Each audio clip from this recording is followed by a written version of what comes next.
It's an interesting question.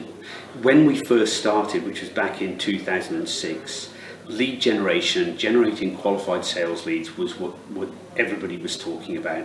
Whereas now, it's much more, that certainly still exists, but it's much more about the ability to run the whole sales cycle in many cases and to actually generate the lead and then close the sale. So I've seen a big move into that area, and as a result, our services have developed that way, where we're able to deliver that whole end-to-end solution, and we've got a team of people who can do that, whereas in the early days it was really focused around generating leads.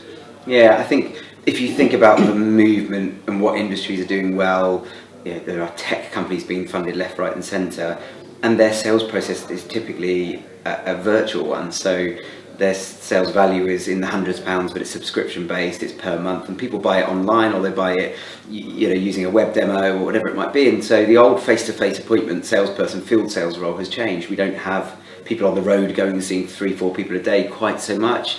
In business services, yeah, potentially, but certainly within things like tech, it's typically sold without that face-to-face contact, and more business is being done using Zoom, using WhatsApp chatting instead of fax machines from all those years ago and that sort of stuff. So it's become more of an automated process, which means that face-to-face contact isn't required, which means that an outsourced provider can do more of that process for you. So that full cycle sales piece is happening more regularly for businesses on an outsourced basis than where it was only able to be the initial part of the stage previously. And that's meant that we have to have training in place for more of the process. We have to have people, salespeople who can not just generate leads, but who can close business as well and look after that full sales cycle and sales process.